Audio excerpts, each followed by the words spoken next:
Headline Waktu Indonesia Gadget kali ini datang dari Tecno yang merilis sebuah smartphone terbaru yang menggunakan material backdoor yang terbuat dari ampas kopi. Selanjutnya kabar terkala menarik datang dari brand Redmi dan Realme yang akan segera memperkenalkan smartphone 1-2 jutaan terbaru hingga Realme GT6 yang sudah resmi dipastikan akan rilis ke pasar Indonesia bulan ini. Dan berikut adalah Waktu Indonesia bagian gadget selengkapnya.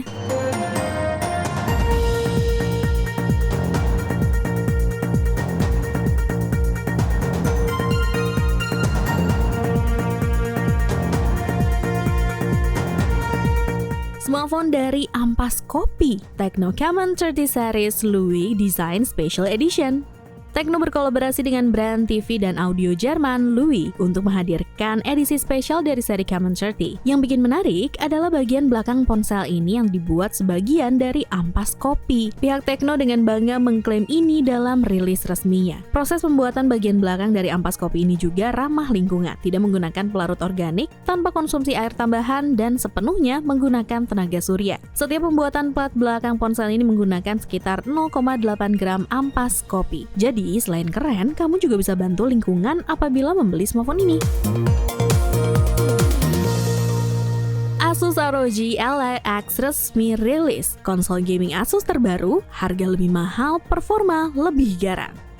Patut diketahui bersama kalau ini bukan penerus ROG Ally tahun lalu, melainkan varian lebih mahal yang memperbaiki banyak kekurangan model sebelumnya. Peningkatan terbesar ada pada baterainya yang kini 80 Wh, naik dari 40 Wh di model sebelumnya. Penyimpanan dan memorinya juga ditingkatkan, di mana ROG Ally X hadir dengan 1 TB PCIe NVMe SSD, naik dari 512 GB, sedangkan RAM-nya naik menjadi 24 GB 7500 MHz LPDDR5, meningkat dari sebelumnya 16 GB 6400 MHz. Dalam hal konektivitas, ROG Ally X mengganti kombinasi USB-C plus ROG XG Mobile Interface dengan 2 port USB-C, salah satunya Thunderbolt 4 dan USB 3.2 Gen 2. Dengan semua perubahan ini, berat ROG Ally X menjadi 678 gram, 68 gram lebih berat dari model sebelumnya. ROG Ally X sendiri sudah bisa di-pre-order seharga $799 atau sekitar 12,9 juta rupiah.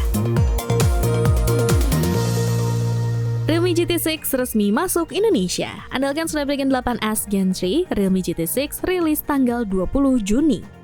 Hal ini pertama kali diketahui dari sebuah postingan X.com dari Vice President Realme secara langsung, yang menampilkan teaser dari Realme GT6. Dari video tersebut pula, informasi tanggal launching Realme GT6 ini akan berlangsung pada 20 Juni 2024 mendatang. Tak berselang lama, Instagram resmi Realme Indonesia juga mulai memposting hal yang sama, yaitu akan hadirnya Realme GT6 ke pasar Indonesia. Meskipun belum ada tanggal pastinya, beberapa rumor mengatakan bahwa Realme GT6 akan menggunakan chip Snapdragon 8S Gen 3 membawa kapasitas baterai 5500 mAh dengan teknologi pengecasan 100 watt. Tablet gaming Snapdragon terbaru, iQOO Pad 2 series debut, andalkan layar 144Hz dan Snapdragon 8S Gen 3. iQOO Pad 2 dan Pad 2 Pro punya desain yang mirip, tapi dengan perbedaan utama di ukuran dan spesifikasinya. iQOO Pad 2 Pro punya layar lebih besar, 13 inci dengan resolusi 2064x3096 pixel 144Hz. Sementara iQOO Pad 2 punya layar 12,1 inci dengan resolusi 1968x2800 pixel 144Hz. Perbedaan lainnya ada pada chipset. iQOO Pad 2 Pro pakai Dimensity 9300 plus SoC, sedangkan iQOO Pad 2 pakai Snapdragon 8S Gen 3. Untuk RAM dan penyimpanan, iQOO Pad 2 Pro bisa sampai 16 GB RAM dan 512 GB penyimpanan. Sementara iQOO Pad 2 maksimal 12 GB RAM dan 512 GB penyimpanan. Sementara untuk baterai, iQOO Pad 2 Pro punya kapasitas 11.500 mAh dengan pengisian daya 66 watt. Sementara iQOO Pad 2 punya kapasitas 10.000 mAh dengan pengisian daya 44 watt. iQOO Pad 2 dibanderol mulai dari 2.499 yuan atau sekitar 5,5 juta. Sedangkan iQOO Pad 2 Pro mulai dari 3.399 yuan atau sekitar 7,6 juta rupiah. HP 2 jutaan terbaru Realme C63 rilis. Andalkan kamera 50 MP, baterai 5000 mAh dan 45 watt fast charging. Realme C63 hadir dengan Unisoc T612 SoC, Android 14, RAM hingga 8GB dan penyimpanan 256GB. Layar smartphone ini berukuran 6,78 inci HD+ 90Hz dengan notch berbentuk U untuk kamera selfie 8MP. Bagian belakangnya yang mirip dengan model iPhone Pro memiliki modul kamera berbentuk squircle yang berisi flash dan 2 kamera. Dengan kamera utama menggunakan sensor 50MP. Realme C63 ditopang oleh baterai 5000 mAh dengan dukungan pengisian cepat 45W. Fitur lainnya termasuk rating IP54, NFC 360 derajat, Dynamic Button, USB-C, dan jack headphone 3,5 mili. Di situs Realme Indonesia, Realme C63 tersedia dalam konfigurasi 6/128GB seharga Rp1.999.000 dan 8/128GB seharga Rp2.299.000 yang akan bisa dibeli mulai 5 Juni 2024.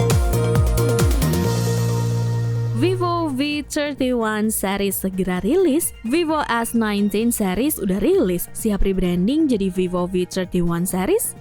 Bila berpatokan pada Vivo S18 series yang terbilang identik dengan Vivo V30 series, maka tidak salah untuk mempercayai bahwa Vivo S19 series merupakan calon rebranding untuk Vivo V31 series nantinya. Meskipun terbilang sangat tipis, yaitu hanya 7,19mm dan beratnya 193 gram, tapi baterainya sudah jumbo di angka 6000 mAh. Layarnya 6,78 inci dengan resolusi 1260x2800 pixel. Menggunakan panel OLED flat 120Hz dengan kecerahan puncak 4500 nits. Vivo S19 sendiri menggunakan Snapdragon 7 Gen 3, RAM hingga 16GB dan penyimpanan hingga 512GB dengan kamera depan 50MP f2.0 dan kamera belakang 50MP dengan OIS serta kamera ultrawide 8MP. Vivo S19 Pro sedikit lebih tebal di angka 7,58mm tapi lebih ringan 1 gram. Baterainya 5500 mAh, pakai Dimensity 9200 Plus dengan RAM hingga 16GB dan penyimpanan hingga 512GB. Layarnya mirip 6,78 inci OLED 120Hz tapi sudah curved display. Kamera depan 50MP dan kamera belakang 50MP dengan sensor Sony IMX921, tele 50MP dengan zoom lossless 4x dan ultrawide 8MP.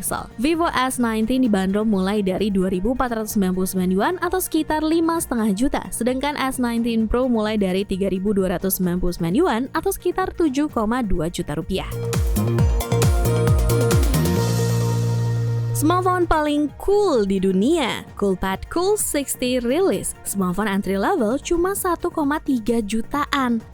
Ponsel ini dibekali prosesor Unisoc T760 dengan RAM 4GB dan penyimpanan internal 128GB. Coolpad Cool60 punya layar LCD 6,51 inci dengan resolusi 720 pixel dan refresh rate 90Hz. Ponsel ini juga mendukung jaringan 5G, jadi kamu bisa internetan super cepat. Di bagian kamera, ada kamera belakang 13MP dan kamera depan 5MP buat selfie. Sementara untuk baterainya cukup besar, yaitu di angka 4500 sampai 4900 mAh. Coolpad Cool60 sendiri sudah bisa langsung dibeli di JD.com dan beberapa platform retail Cina lainnya dengan harga Rp599 atau sekitar 1,3 juta rupiah. Smartwatch anak dari Google. Google memperkenalkan Fitbit Ace LTE yang dirancang khusus anak 7 tahun ke atas. Fitbit Ace LTE dibuat khusus untuk anak-anak dengan fitur yang juga disesuaikan. Salah satu fitur menarik adalah game Fitbit Arcade yang memanfaatkan accelerometer, suara, haptik, dan komponen lainnya. Game-game ini termasuk Polo 13 Space Race dan Smoky Lake, dan Google berencana menambahkan game baru setiap beberapa bulan. Fitbit Ace LTE juga bisa mendeteksi berbagai aktivitas anak-anak seperti bermain petak umpet, melompat di tempat tidur, dan menari. Semua gerakan ini akan muncul di cincin aktivitas bernama Noodle yang ada di beranda smartwatch. Smartwatch ramah anak ini pun sudah bisa didapatkan melalui Amazon dengan harga $229 atau sekitar 3,7 juta rupiah. Sebelum kita masuk ke berita terakhir, buat kalian yang ketinggalan terkait berita terupdate seputar gadget di minggu-minggu yang lalu, ada baiknya kalian langsung masuk aja ke channel YouTube Pricebook dan playlist Waktu Indonesia bagian gadget. Dan buat kamu yang gak mau ketinggalan berita terupdate terkait perkembangan dunia telco, bisnis, fintech, hingga IoT di Indonesia, kalian bisa kunjungi platform baru kita di Prime by Pricebook, yang linknya bakal dia taruh di kolom deskripsi di bawah. Xiaomi Redmi 13 cuma 2 jutaan. Resmi jadi penerus Redmi 12, andalkan kamera 108MP dan chip terbaru. Xiaomi resmi merilis ponsel entry-level Redmi 13 di Indonesia pada Rabu 5 Juni 2024. Ponsel ini jadi penerus Redmi 12 yang rilis Agustus 2023. Redmi 13 punya kamera utama 108MP dengan 3 kali in sensor zoom. Yang pertama kali ada di segmen entry-level dari Redmi. Menurut Kompas.com, Redmi 13 akan ditenagi chipset MediaTek Helio G91 Ultra. Ada juga rumor kalau ponsel ini bakal pakai chipset Helio G88, sama seperti Redmi 12. Untuk memori, Redmi 13 bakal hadir dengan opsi RAM 6/8GB dan penyimpanan 128/256GB plus slot microSD hingga 1TB. Layar LCD 6,79 inci dengan resolusi Full HD+ dan refresh rate 90Hz serta kamera selfie 13MP. Baterainya 5030 mAh dengan fast charging 33W. Ponsel ini bakal menjalankan Android 14 dengan antarmuka HyperOS terbaru dan dipercaya akan dijual dengan harga mulai dari 2 jutaan.